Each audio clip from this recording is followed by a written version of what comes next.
হ্যাঁ, সুপ্রিয় শিক্ষার্থী, আমাদের সরকারি হাজী মোহাম্মদ মহসিন কলেজের অনলাইন ক্লাসে একাদশ শ্রেণীর ব্যবসায় শিক্ষা শাখার শিক্ষার্থীদের আবারও স্বাগতম জানাচ্ছি।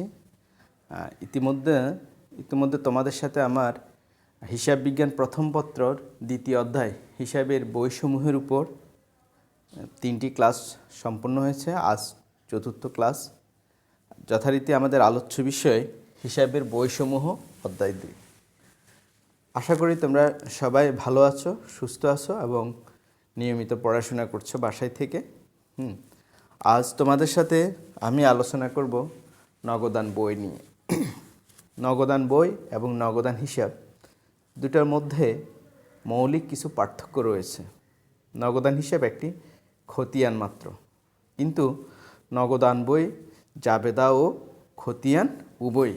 কারণ হলো নগদান বইতে প্রতিটি লেনদেনকে সংক্ষিপ্ত বিবরণ সহকারে লিখতে হয়, যদিও আমরা অনেক সময় নগদান বই প্রস্তুত করার সময় বিবরণটি এড়িয়ে চলি, কিন্তু বিবরণ নগদান বইয়ের অপরিহার্য অংশ।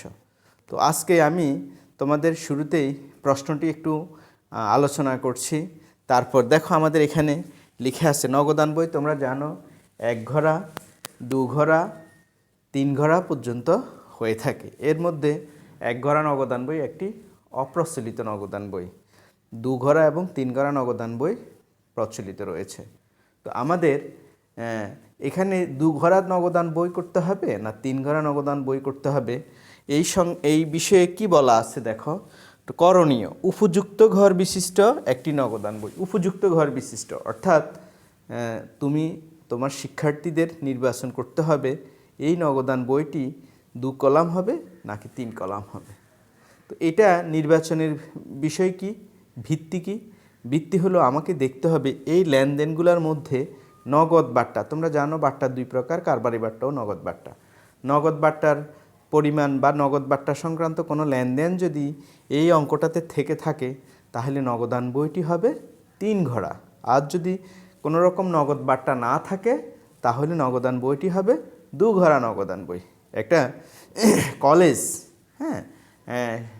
তারা নগদান বই রাখে, প্রত্যেকটা ডিপার্টমেন্টে একটা নগদান বই থাকে, ক্যাশবুক থাকে। এটি কখনোই 3 ঘরা হয় না। কেন 3 ঘরা হয় না? কারণ এই সমস্ত বিভাগগুলিতে বাট্টা সংক্রান্ত কোনো বিষয় থাকে না, ফলে তাদের 3 ঘরা নগদান বই রাখার প্রয়োজন হয় না। শুধুমাত্র ব্যবসায়িক প্রতিষ্ঠানে যেখানে ক্রয় বিক্রয় সংক্রান্ত লেনদেন হয় এবং সেখানে নগদ বাট্টার থাকে, সেখানে 3 ঘরা নগদান বই রাখা হয়। তো আমরা প্রশ্নটি পড়ে তোমাদেরকে শোনাচ্ছি। সেটা হলো 2020 সালের জুন 1 তারিখে মিস্টার রহমান নগদ 50,000 টাকা নিয়ে ব্যবসা শুরু করেন।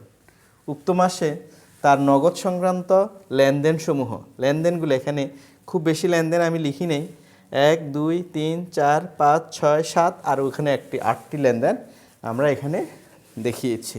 8টি লেনদেন হলো প্রথমে যে প্রারম্ভিক 50,000 টাকা নিয়ে ব্যবসা শুরু করছেন সেটি।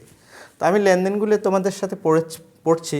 জুনের 1 তারিখে যখন সে 50,000 টাকা নিয়ে ব্যবসা শুরু করেন, এটা কিন্তু প্রারম্ভিক উদ্বৃত্ত নয়। প্রারম্ভিক উদ্বৃত্ত হইল আগে থেকেই ধারাবাহিকভাবে যে চেকটা আসে সেটা প্রারম্ভিক উদ্বৃত্ত। এই 50,000 টাকা প্রারম্ভিক উদ্বৃত্ত নয়। এই 50,000 টাকার জাবেদা হবে নগদান হিসাব ডেবিট, মূলধন হিসাব ক্রেডিট, এবং এইটা তোমার নগদান বইতে ডেবিট পাশে মূলধন হিসাব দিয়ে লিখতে হবে। এটা কিন্তু প্রারম্ভিক উদ্বৃত্ত নয়, ব্যালেন্স বিডি দিয়ে লেখার কোনো সুযোগ নেই। তাহলে জুনের 1 তারিখ আমি এই পাশে লেনদেনগুলো লিখছি। জুনের 1 তারিখ কি জাবেদা দিয়ে লিখতে হবে? নগদান হিসাব ডেবিট কত টাকা? 50,000 টাকা, এবং মূলধন হিসাব ক্রেডিট, এটা মূলধন দিয়ে লিখতে হবে। মূলধন হিসাব ক্রেডিট 50,000 টাকা, 50,000 টাকা নগদান হিসাব ডেবিট, মূলধন হিসাব ক্রেডিট। আমি কোনো প্রকার ডেবিট ক্রেডিট উল্লেখ করি নেই। তোমরা জানো এই যে মার্জিন, লেফট মার্জিন, বাম পাশের মার্জিন দেখেই আমরা অনুমান করতে পারি কোনটা ডেবিট কোনটা ক্রেডিট। তারপরে জুন মাসের 5 তারিখে 20,000 টাকার ব্যাংকে জমা দেওয়া হলো। তোমরা জানো এটা কন্ট্রা এন্ট্রি নগদান বইয়ের উভয় পাশে লিপিবদ্ধ হয়ে থাকে। নগদ টাকা ব্যাংকে জমা দিয়েছে, ব্যাংকে টাকা বৃদ্ধি পাবে, নগদ টাকা কমে যাবে। তো এটার জন্য জাবেদা কী হবে বলো তো? এটার জন্য জাবেদা হবে ব্যাংক হিসাব ডেবিট, নগদান হিসাব ক্রেডিট। জুনের 5 তারিখ আমাদের হবে ব্যাংক হিসাব, যেহেতু ব্যাংকে টাকা জমা হলো, ব্যাংক হিসাব ডেবিট, হ্যাঁ, 20,000 টাকা, নগদান হিসাব ক্রেডিট, এটি কন্ট্রাএন্ট্রি, নগদান বই উভয় পাশে লিপিবদ্ধ হবে 20,000 টাকা। হ্যাঁ, এটা গেল 5 তারিখে। তারপরে আসো জুনের 7 তারিখ। জুনের 7 তারিখ আমাদের পণ্য ক্রয় 30,000 টাকা। জুন মাসের 7 তারিখ পণ্য ক্রয় 30,000 টাকা। 30,000 টাকা শর্ত 2/10 নেট 30। এই যে শর্তটি আছে, এই শর্তটি কেবলমাত্র ধারে ক্রয় বিক্রয়ের ক্ষেত্রে এই শর্তটি প্রযোজ্য হয়। ধারে বিক্রয় ব্যবহার হয় এই শর্তটি ধারে ক্রয়ের ক্ষেত্রে। হ্যাঁ, তার মানে এই ক্রয়টি ধারে ক্রয়। এটার জাবেদা কী হবে জুনের 7 তারিখে? ক্রয় হিসাব ডেবিট, পাওনাদার হিসাব ক্রেডিট 30,000 টাকা। ক্রয় হিসাব ডেবিট, পাওনাদার হিসাব ক্রেডিট। কিন্তু এই লেনদেনটি 7 তারিখের লেনদেনটি যেহেতু ধারে সংগঠিত হয়েছে, অনগদ লেনদেন আমার নগদান বইতে আসে না। এটা আমার নগদান বইতে আসবে না। পরবর্তীতে যখন পাওনাদারকে টাকা পরিশোধ করব তখন আসবে। আপাতত এই লেনদেনটি আসছে না, এটি কিন্তু লেনদেন এবং এর জাবেদা হলো কি? ক্রয় হিসাব ডেবিট, পাওনাদার হিসাব ক্রেডিট। যেহেতু নগদান বইতে আসছে না, আমি আপাতত এটা লিখছি না জায়গা সংকটের জন্য। এবার আসো 10 তারিখ। 10 তারিখে 40,000 টাকার পণ্য বিক্রয় করে নগদ 10,000 টাকা আদায় করা হলো। বিক্রয় করছি আমি 40,000 টাকার, আদায় করছি 10,000 টাকার। আরও অবশিষ্ট টাকা আছে না? কত টাকা অবশিষ্ট আছে? 40,000 টাকা থেকে 10,000 টাকা পাওয়া গেলে আরও 30,000 টাকা অবশিষ্ট রয়েছে। সেই অবশিষ্ট টাকাটা হলো আমাদের দেনাদার বা প্রাপ্য হিসাব। হ্যাঁ, তো আমরা এটাকে এইভাবে জাবেদা করতে পারি। 10 তারিখে নগদান হিসাব ডেবিট হবে আমার 10,000 টাকা। আমি নগদ পেয়েছি 10,000 টাকা। আর আমি যেই টাকাটা পাই নাই, হ্যাঁ, সেটা হলো আমার দেনাদার হিসাব। তো দেনাদার হিসাব হলো আমার 30,000 টাকা, দেনাদার হিসাব ডেবিট। আর আমার বিক্রয় হিসাব ক্রেডিট হলো 40,000 টাকা, বিক্রয় হিসাব ক্রেডিট। হ্যাঁ, এই লেনদেনের ক্ষেত্রে নগদান বইতে শুধুমাত্র 10,000 টাকা যেটা নগদে সংগঠিত হয়েছে সেটাই নগদানভুক্ত হবেন। আর যেটা ধারে সেটা নগদান বইতে আসবেন না, কিন্তু পরবর্তীতে দেনাদার থেকে যখন টাকা আদায় করা হবে তখন সেটা নগদানভুক্ত হবেন। এরপরে আছে দেখো জুনের 15 তারিখে 7 তারিখের পাওনা পরিশোধ। হ্যাঁ, 7 তারিখে পাওনা কত ছিল বলো তো? জুনের 15 তারিখ 7 তারিখের পাওনা কত ছিল? 7 তারিখে আমরা পণ্য ক্রয় করেছিলাম 30,000 টাকা। হ্যাঁ, সেই পাওনাটা পরিশোধ করতে বলেছে। হ্যাঁ, এখন এইখানে বাট্টার মেয়াদ ছিল, বাট্টার প্রস্তাব ছিল 2% বাট্টা 10 দিনের ভিতর পরিশোধ করলে। এই 7-এর সাথে 10 যোগ করলে কত হয়? 7 যোগ 10 17। কিন্তু টাকাটা পরিশোধ হচ্ছে কত? 15 তারিখের মধ্যে। তাহলে তো বাট্টা পাওয়া যাবে। হ্যাঁ, 17 তারিখ পর্যন্ত বাট্টা থাকবে। 7 + 10 17 তারিখ পর্যন্ত বাট্টা বহাল থাকবে, কিন্তু তার আগেই টাকা পরিশোধ করলে বাট্টা আসবে 30,000 টাকা। 2% বাট্টা হবে 600 টাকা। তো 600 টাকা, 30,000 টাকা 2% 600 টাকা বাদ দিয়ে যখন আমরা পরিশোধ করব, এটা কি হবে বলো তো? পাওনাদার কিন্তু যথারীতি ডেবিট 30,000। হ্যাঁ, আর নগদান ক্রেডিট হবে আমার 600 টাকা কম যাবে। নগদান হিসাব 600 টাকা কম গেলে কত হবে? 29,400। আর এটা আমার প্রাপ্ত বাট্টা ক্রেডিট 600 টাকা, প্রাপ্ত বাট্টা ক্রেডিট 600 টাকা। ঠিক আছে? হ্যাঁ, এইটা এই যে এই লেনদেনটা আমরা, হ্যাঁ, এটি 15 তারিখের লেনদেনটি 7 তারিখের লেনদেনের ধারাবাহিক লেনদেন। হ্যাঁ, ধারাবাহিক লেনদেনে সবসময় আগের লেনদেনটা কি ছিল সেটা দেখতে হয়। হ্যাঁ, 7 তারিখে কি হয়েছে সেটা দেখতে হবে। এখন আসো জুনের 20 তারিখ। জুনের 20 তারিখে বললো 10 তারিখের পাওনা 28,000 টাকা নগদ আদায় হলো। 10 তারিখের পাওনা কি আমার 28,000 টাকা ছিল? 10 তারিখের পাওনা কোথায়? 10 তারিখের পাওনা ছিল আমার 30,000 টাকা। সেই 30,000 টাকার মধ্য থেকে 28,000 টাকা পাওনা হয়েছে। অবশিষ্ট টাকা কত? 30,000 থেকে 28,000 টাকা পেয়ে গেলে অবশিষ্ট কত? অবশিষ্ট 2,000 টাকা। সেই 2,000 টাকা আদায়যোগ্য নয়। তোমরা জানো আদায়যোগ্য নয় হলে এটা অনাদায়ী দেনা হয়। অনাদায়ী দেনা এবং বাট্টা দুটোই খরচ, কিন্তু দুটি এক নয়। দেনাদারকে উৎসাহিত করার জন্য খুশি হয়ে যে টাকা ছেড়ে দেওয়া হয় সেটা হলো বাট্টা বাট্টা নগদান বইতে হিসাবভুক্ত হয়। আর অনাদায়ী দেনা হইলো না আমি খুশি হয়ে ছাড়ি নেই, দাবি ছাড়ি নেই, কিন্তু টাকাটা পাওয়া যাচ্ছে না। হ্যাঁ, তাহলে এইটা অনাদায়ী দেনা নগদানভুক্ত হয় না। 2000 টাকা এখানে অনাদায়ী দেনা। তো আমাদের 20 তারিখের জাবেদাটা কী হবে বলো তো?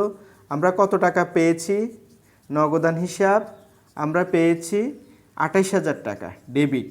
আর এটা হলো প্রদত্ত বাট্টা ডেবিট 2000 টাকা। সরি, প্রদত্ত বাট্টা নয়, ভুল বলেছি আমি। যা আদায়যোগ্য নয়, যেটা আদায়যোগ্য নয় সেটা প্রদত্ত বাট্টা নয়, সেটা কি বলো তো? সেটা অনাদায়ী দেনা।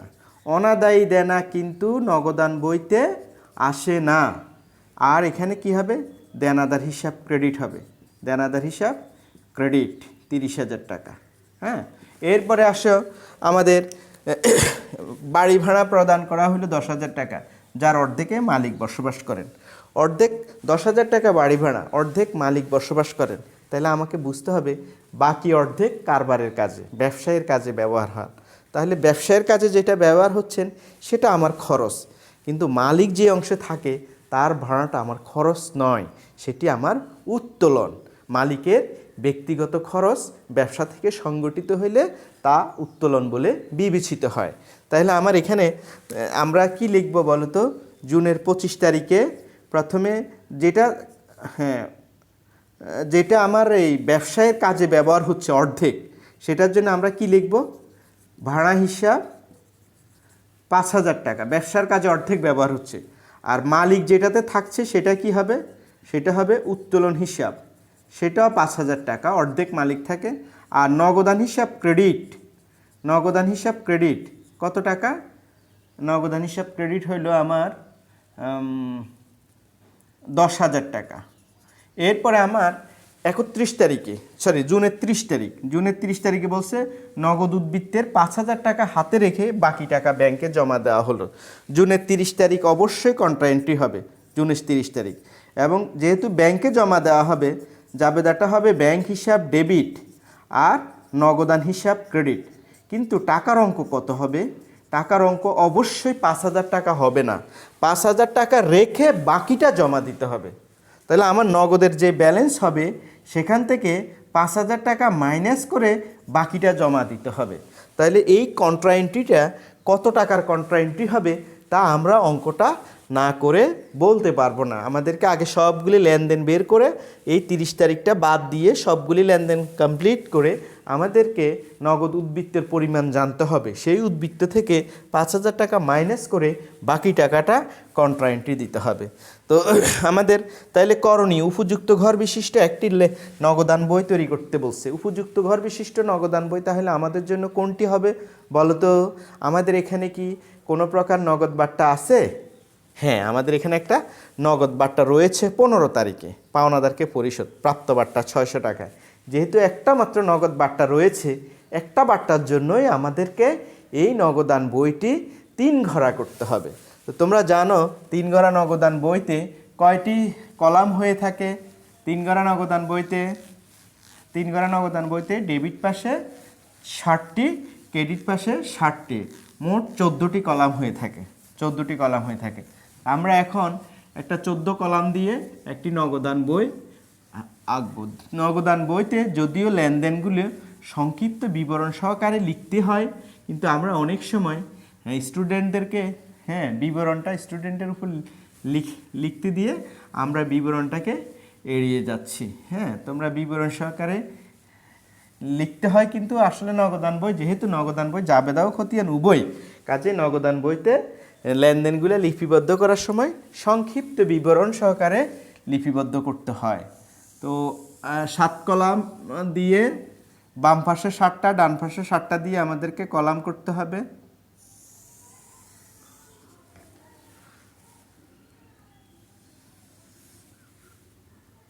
এটা টাকার কলাম ধরলাম,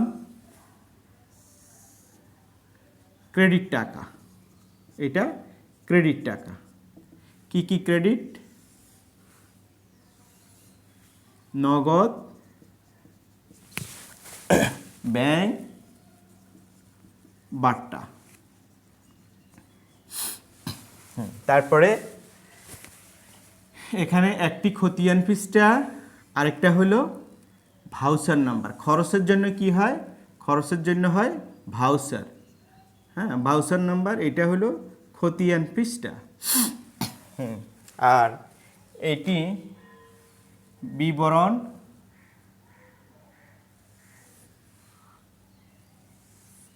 এটা বিবরণ, আর এটা তারিখ। তারিখ বিবরণ কয়টা হলো? 1 2 3 4 5 6 7, 7টা। 7টা ক্রেডিট পাশে যেমন 7টা হয়েছে, ঠিক অনুরূপ 7টা আমার ডেবিট পাশেও করতে হবে। তো হ্যাঁ, আমাদের এইটা টাকার ঘর, টাকা, এটা ডেবিট পাশের টাকা। হ্যাঁ, এখানে 3টা ঘর, নগদ, ব্যাংক, বাট্টা।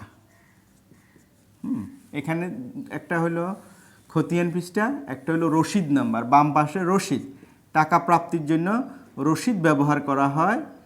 হ্যাঁ, আর খরচের জন্য ভাউচার। হ্যাঁ, এই তো এইটা তারিখ, এটি বিবরণ। এখন আমরা এটা কি লিখবো? এটা কিসের ঘর আমাদের?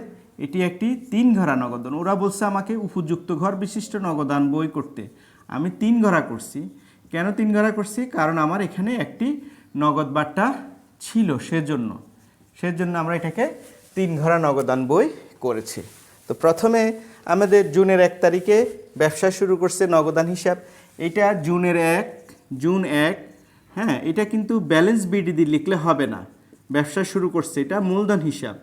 মূলধন হিসাব দিয়ে নগদের ঘরে 50,000 টাকা লিখলাম। 50,000 টাকার মূলধন হিসাব, ঠিক আছে। এরপরে দেখো আমাদের 5 তারিখের এটি কন্ট্রা এন্ট্রি। কোথায় টাকা জমা হচ্ছে? ব্যাংকে টাকা জমা হচ্ছে। তাহলে ডেবিট পাশে আমি বিবরণটা লিখছি না, তোমরা বিবরণটা লিখবা। হ্যাঁ, এই ব্যাংকের ঘরে টাকা লিখতে হবে। 20,000 টাকা ব্যাংকের ঘরে, ব্যাংকে জমা হচ্ছে। এখানে ব্যাংকের ঘরে টাকা, বিবরণ হবে কি? নগদান হিসাব। আর এই দিকে 5 তারিখে, জুনের 5, নগদ থেকে টাকা কমে যাবে 20,000 টাকা, নগদের ঘরে টাকা, এটা হলো ব্যাংক হিসাব। ব্যাংক হিসাব। কন্ট্রা এন্ট্রি, এটা কন্ট্রা এন্ট্রি, কন্ট্রা মার্ক করলাম। এই খতিয়ান পৃষ্ঠায় সি ব্যবহার করে কন্ট্রা মার্ক করলাম। তোমরা জানো এই কন্ট্রা এন্ট্রি নগদ প্রাপ্তিও প্রদান জাবেদায় আসে না, কিন্তু নগদান বইতে এটি অবশ্যই আসবে, ডেবিট ক্রেডিট উভয় পাশে। এই গেল 5 তারিখ। 10 তারিখে আছে আমার নগদান ডেবিট। 10 তারিখে এই যে বিক্রয় 40,000 টাকা, যা 10,000 টাকা নগদ, শুধু নগদ অংশ নগদান বইতে আসবে, ধারের অংশটা আসবে না। তাহলে 10 তারিখে আমরা বিক্রয় হিসাব দিয়ে, নগদ বিক্রয়ের জাবেদা, নগদান ডেবিট, বিক্রয় ক্রেডিট, বিক্রয় হিসাব দিয়ে নগদের ঘরে 10,000 টাকা লিখলাম, ধারের অংশটা আসবে না। 10 তারিখ গেল। 15 তারিখ পাওনাদারকে পরিশোধ করা হয়েছে। তো পরিশোধ যথারীতি এই পাশে। 15 তারিখ পাওনাদার হিসাব দিয়ে আমরা লিখব পাওনাদার হিসাব। হিসাব কোথায়? নগদের ঘরে লিখব 29,400 টাকা, বাট্টার ঘরে লিখব 600 টাকা। বাট্টার ঘরে 600, এই যে নগদানের ঘরে 29,600, বাট্টার ঘরে। তারপরে 20 তারিখে, 20 তারিখে দেনাদার থেকে টাকা আদায় করা হয়েছে। দেনাদার ছিল 30,000 টাকা, আদায় হয়েছে 28,000 টাকা। 2,000 টাকা আদায়যোগ্য নয়, সেটা কিন্তু বাট্টা নয়, সেটা অনাদায়ী দেনা। অনাদায়ী দেনা কিন্তু নগদান বইতে আসবে না। তাহলে আমাদের ডেবিট পাশে 20 তারিখে, ডেবিট পাশে আমরা লিখব দেনাদার হিসাব দিয়ে নগদানের ঘরে, দেনাদার হিসাব নগদানের ঘরে 28,000 টাকা। 28,000 টাকা আমরা লিখলাম। হ্যাঁ, 2,000 টাকা অনাদায়ী দেনা, সেটা বাট্টার ঘরে আসবে না।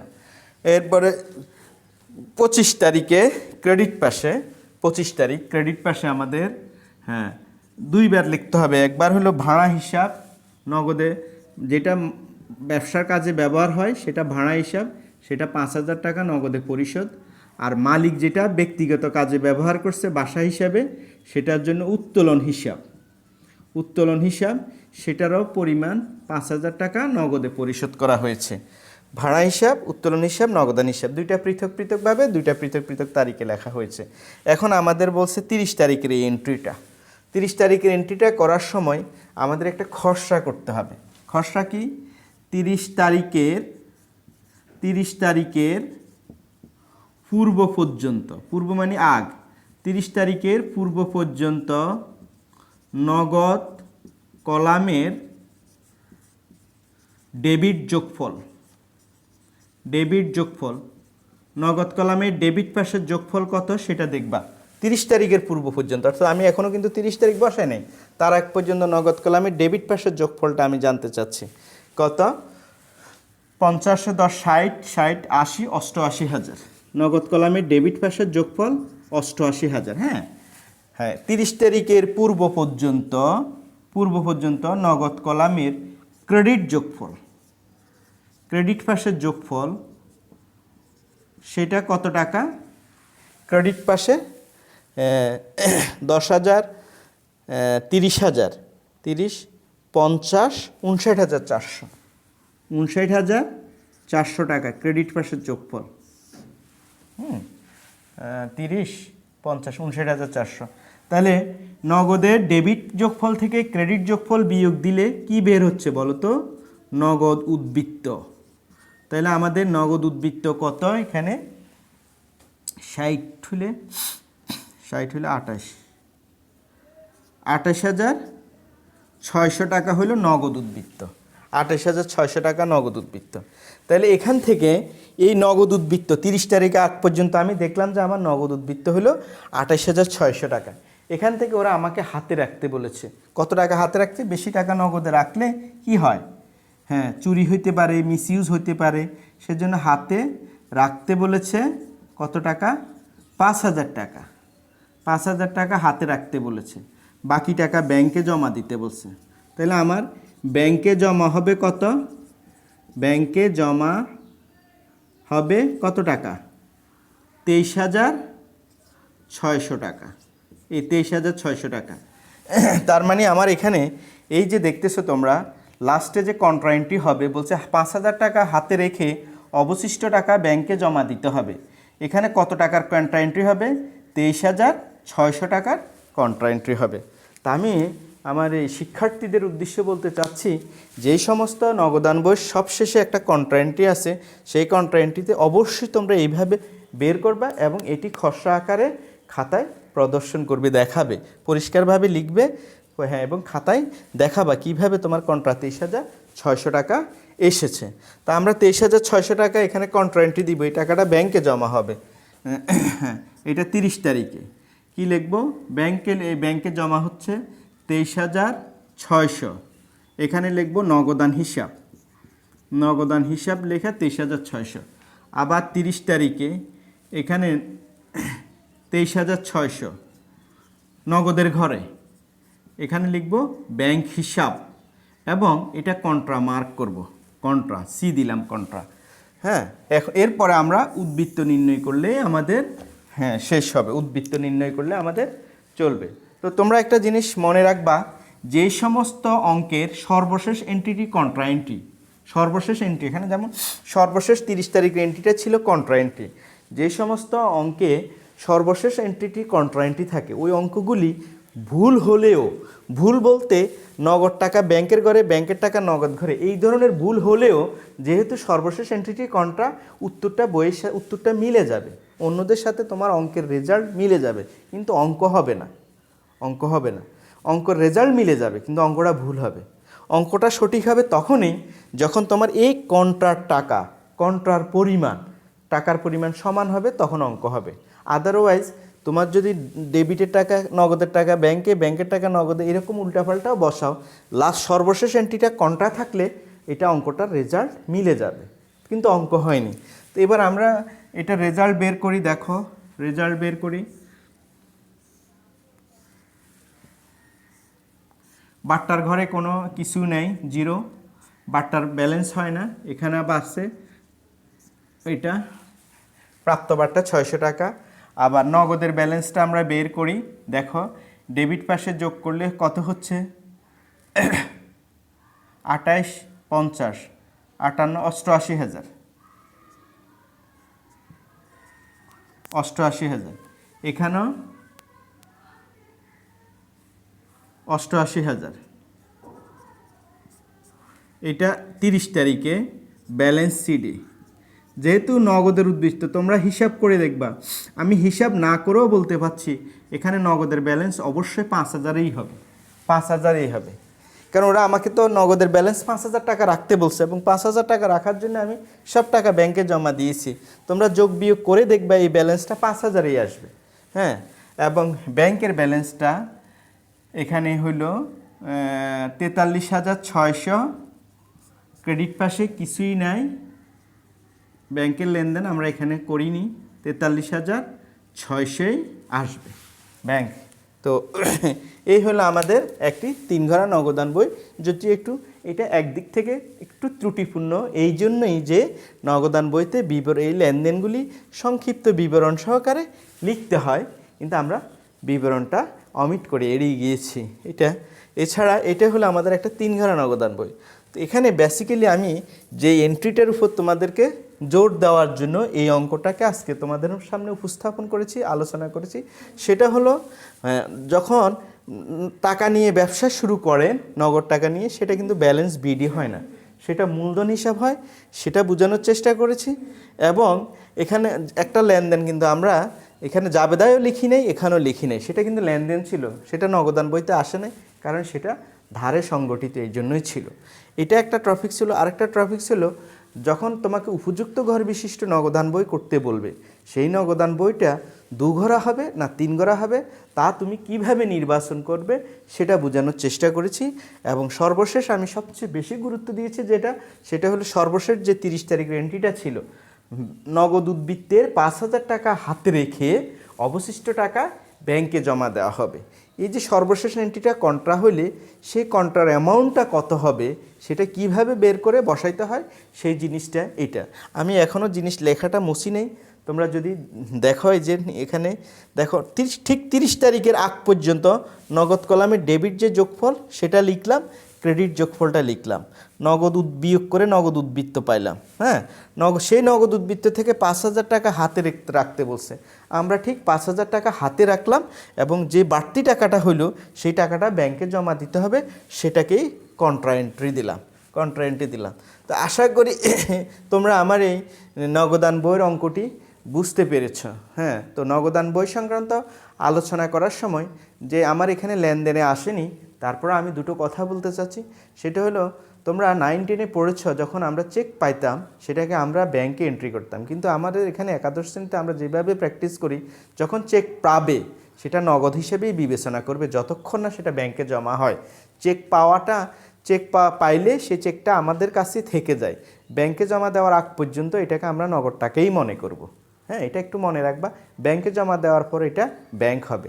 আর আমরা যখন চেক ইস্যু করব বা চেক দিব, তখন সেটা সবসময় ব্যাংকের ঘরে হবে, চেক দেওয়াটা সবসময় ব্যাংকের ঘরে হবে, কিন্তু চেক প্রাপ্তিটা আমরা ব্যাংকে জমা দেওয়ার আগ পর্যন্ত একাদশ ও দ্বাদশ শ্রেণীতে সেটাকে নগদ মনে করে থাকি। আমার এই কথাটা তোমরা একটু তোমাদের নবম ও দশম শ্রেণীর বইয়ের সাথে একটু কন্ট্রাডিক্টরি, দ্বন্দ্বমূলক, সেজন্য তোমরা আমার এই কথাটুকু শুনে ভালো করে নোট করে রাখবা। আমরা চেক পাইলে সেটাকে নগদেই বিবেচনা করব যতক্ষণ না ব্যাংকে জমা হয়, ব্যাংকে জমা হলে তখন ব্যাংকে যাবে, আর যখন চেক দিব সেটা সবসময় ব্যাংক হিসাবে লিপিবদ্ধ করব। তো আজকের এই অঙ্কটি তোমাদের প্রথমে শুরুতেই আমি এখানে একটা প্রশ্ন লিখেছিলাম, চেষ্টা করবে তোমরা সেই প্রশ্নটাকে কি করার জন্য, হ্যাঁ, ভালো করে বুঝে খাতায় লিপিবদ্ধ করার জন্য, লেনদেনগুলো পড়ার জন্য। তারপরে আমি কি করছি, যেহেতু লেনদেনগুলো মুছে ফেললে আমাকে অঙ্ক করতে অসুবিধা হবে, আমি লেনদেন জাবেদাগুলি এক পাশে লিখে রেখেছি যেন আমি নগদান বইতে এটা কি করতে পারি, সহজে লিখতে পারি। তারপর আমরা একটা 3 ঘরা নগদান বই ছক করেছি। সেই 3 ঘরা নগদান বইতে কয়টা কলাম থাকে, 14টা কলাম, 7টা কি সেটা তোমাদের এখানে দেখেছি, লেনদেনগুলো বসাইলাম এবং আমি বললাম নগদান বই হলো জাবেদা ও খতিয়ান উভয়, সেজন্য লেনদেনগুলি বিবরণ সহ লিখতে হয়, যদি আমি এখানে বিবরণটাই এড়িয়ে গিয়েছি, হ্যাঁ, সংক্ষিপ্ত ছোট জায়গার জন্য স্বল্প সময়ের কারণে, হ্যাঁ, এবং এই কন্ট্রা এন্ট্রিটা দেখেছে। তো আজকে আমাদের আলোচনা এখান পর্যন্তই। তোমরা সবাই ভালো থেকো এবং বাসায় বসে বেশি বেশি অঙ্ক অনুশীলন করবে। খুব শীঘ্রই আমাদের সাথে তোমাদের সশরীরে ক্লাসরুমে দেখা হবে। সবাই ভালো থাকবো, ধন্যবাদ, আল্লাহ হাফিজ।